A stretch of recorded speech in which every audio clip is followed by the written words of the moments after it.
My great-grandfather was a sharecropper, and my grandmother on my father's side was actually a part of that plantation down in Furman, South Carolina. And that's where we kind of originated from. My father was there, my uncle and my aunt, most of the family was in that area and associated with that plantation. My aunt did some research, and our name was connected, it has origins in England. Furman Plantation is where the Youmans family kind of started, and we were in that area for a great period of time before moving to Allendale, South Carolina. Back in the 60s, Allendale used to be the place to be because Highway 301 was the main travel way from New York to Florida, and the opportunities were there. And so my father took my mother, and they came up to Allendale and started a life there. And your dad did what? He originally was a supervisor for Westinghouse Electric in Hampton, South Carolina. He was the first African-American supervisor there.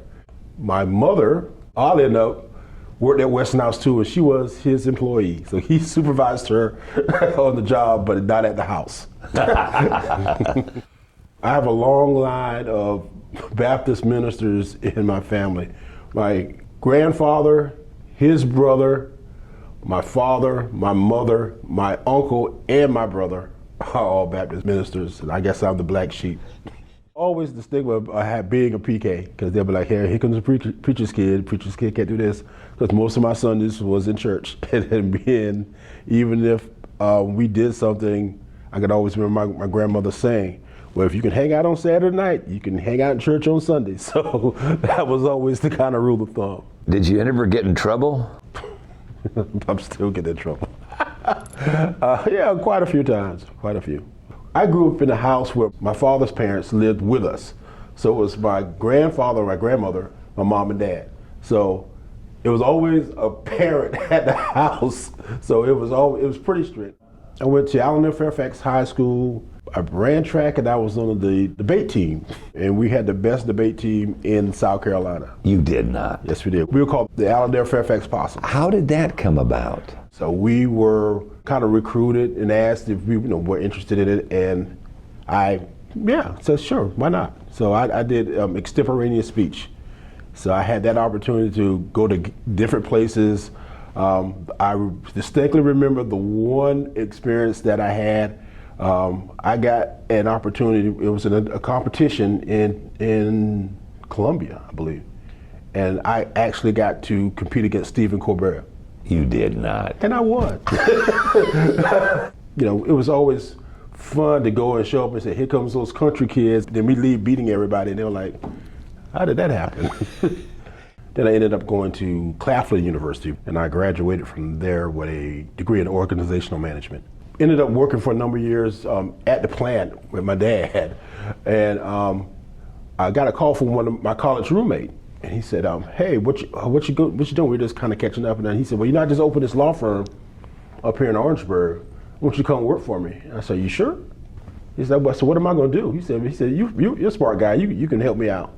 So ended up leaving the plant, and I went up to Orangeburg, and I started working as a paralegal and a legal assistant to my college roommate for 25 years. Henry. That had to have been just unbelievable experience. Yeah, it was.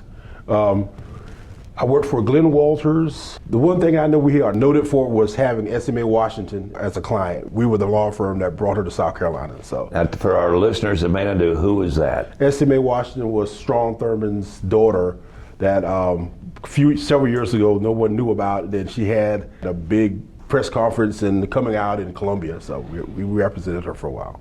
And the interesting thing about that came out later, that this was Strom's daughter that he had with the maid that lived at their home. But he took care of her. Yes. His brother, I believe, who was a judge in the federal court, actually took checks to her own campus at South Carolina State and made sure that she got her money while she was in school there.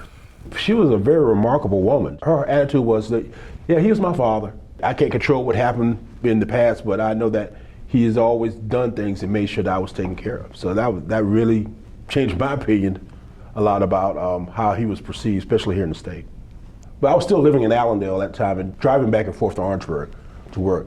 And someone said to me one day, after a series of unfortunate things happened with our city government, that you ought to consider trying to come in and help us out because everybody that knows you, they know your family, and you're a pretty good guy. You ought to see about coming here and try to do some things. So I said, why not? I just applied for the job for a town administrator when it did come open, and didn't expect to hear anything about it or hear from them. But about 2 years later, I got a call one day from the mayor that was in place at the time. He said, "You still want this job as town administrator?" I said, "Sure, yeah, why not?" So I took that job and started doing that, working there in 2019 as the administrator for the town of Allendale. And then you got a sense that you wanted to make a move. Yeah, working for municipal government is a very tedious experience, and it's a little taxing. The politics really kind of got to me at a certain point, and while I was there, I kind of heard about this thing about planning and trying to organize how you want to develop your town, and I said, I might like to try to do this on a regular basis, but I know there's no opportunities for me here.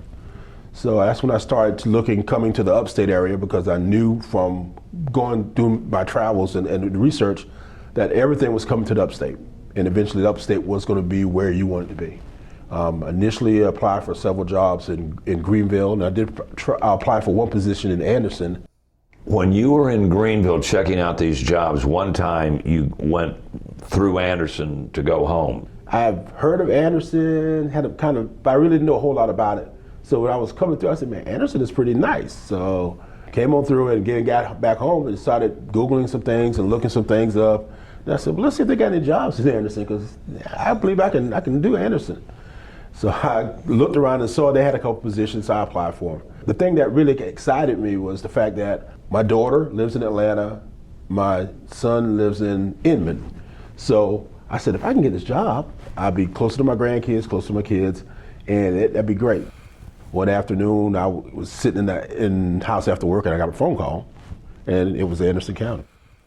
So tell us exactly what you do for Anderson County. My official government title is Chief of Permitting, and what I do is I review compliance letters for building permits for residential and commercial projects. In addition to that, I work with the Board of Zoning Appeals here in Anderson County, and also with the Anderson County Planning Commission. So your plate is full. Yeah, most of the time.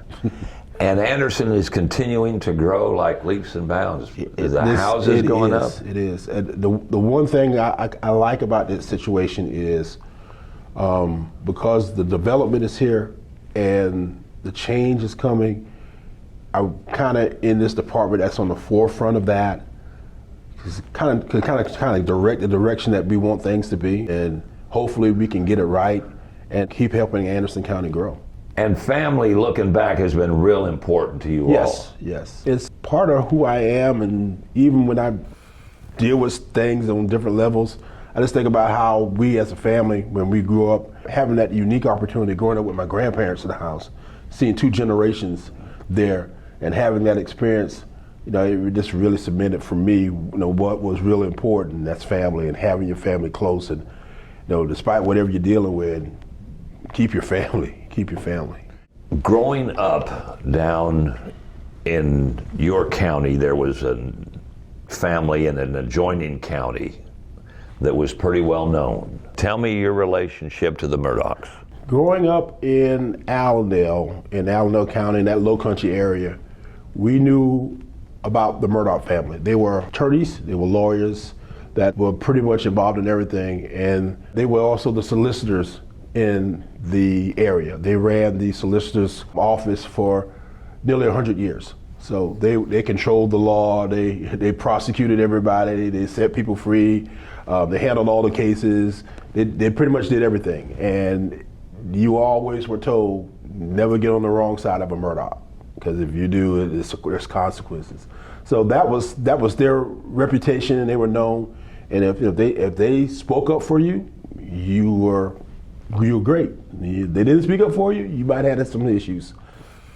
Then when I was working for the law firm, We had several dealings with them with cases in Hampton County because our law firm was pretty much all over the state. So we dealt with cases with them and several times went against them. Several times we ended up doing some other things. So I had that experience from the law firm and from my personal background, knowing of them, being associated to a point and having that experience.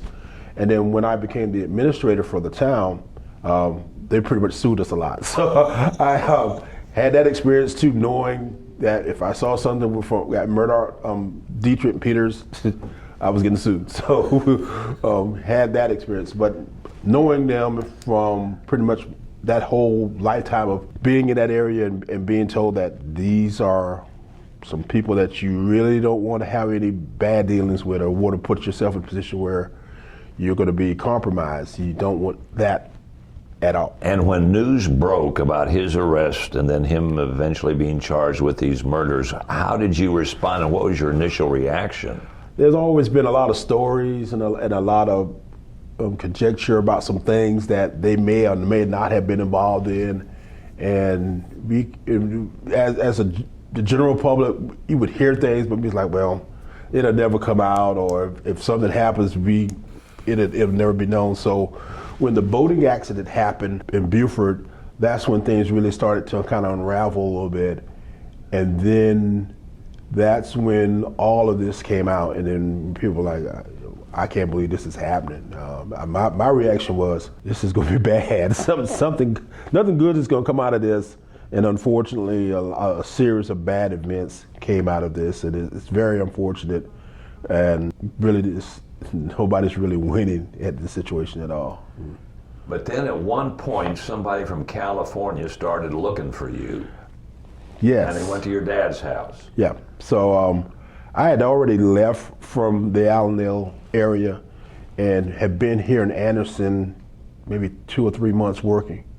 And my dad called me one night and said, somebody from California is looking for you. And I said, okay, well, what's up? He said, well, I don't know. They came to the door and they said, are you the Henry Youmans? That's the town administrator for Allendale? And I said, no, and close the door. I said, you didn't tell him nothing? He said, he wasn't looking for me. So it took them another 3 months to find me. And they tracked me down and called me, and they asked me the first thing on the phone, so are you the Henry Youmans that used to be the administrator for Allendale? I said, is there a problem? He said, no, we've been looking for you. And we just want to ask some questions. It's okay. So who was they? It was a director and some producers from HBO Max, and they were doing a documentary about the Murdaugh family. And they said, well, we want to do something different from all the other things that have already been put out there because we want to look at it from another aspect of it. And we were told that you had some experiences and you could give us some insight on some things. And I said, oh, I guess I can. So I agreed to do that. And in March of 2022, I met them in Beaufort, South Carolina, and did an interview with the producers and the directors for the documentary. Ended up being called Low Country, and it's been on HBO Max for several months now. How long did they interview you? 2.5 hours. And then you got a phone call from a friend. Right. One of my friends called me from back home and said, man, I just seen you on a trailer. I said, what kind of trailer? He said, you on TV? I said, no, I'm not. He said, I'm going to send you the link off YouTube, and you tell me this is not you. So he sent me the link, and sure enough, I was in the trailer. Because when I did the interview, they said, well, Mr. Youmans, we thank you for coming in today, and if we decide to use any of this, we'll let you know. If not, we really appreciate you coming down and spending time and giving us your insight on a lot of different things we asked you. I said, no worries. So, and then when I saw that, I said, I'm in the trailer, so what else am I in? Because they said when I interviewed with them, please do not discuss what we did because we were trying to keep it low key, and when we do come out with it, it's going to be something that's going to be different. My coworkers, when they found out about it, they had a wall of fame here in the office at the annex, and they downloaded the picture from the trailer and laminated and had me autograph it. And I was like, y'all for real? They said, yeah. They've been enjoying it a lot because it's like, well, you're famous. I'm like, no, not really. So that has been a life-changing experience. Yeah. So you've seen it? Yes. And your impression of the documentary? The documentary exposed a lot of stuff that had always been said but never really talked about in our community. And then to realize that I was in all 3 episodes, so I was like, oh my God, I'm in trouble. But it was very well done. It really told everything that needed to be told about that whole unfortunate series of events and how that one family kind of dominated and ruled and to some extent still maintains some control down in the Low Country area. And even as this legal process continues, you told me that Mr. Murdaugh has latched on to the documentary. From working with attorneys, I kind of follow and see what they're doing and how they're putting together cases. And I heard that he had an alibi defense, and the alibi defense was that he was visiting his mother, and that's clearly talked about in the documentary that night that the unfortunate murder of his wife and his son happened. He said he was at his mother's house, so it's going to be an interesting trial. Henry, you've had a great life. Thank you for sharing it with us. I appreciate it. Glad to be at Anderson, and I love it, and hopefully I can continue to do great things for Anderson County.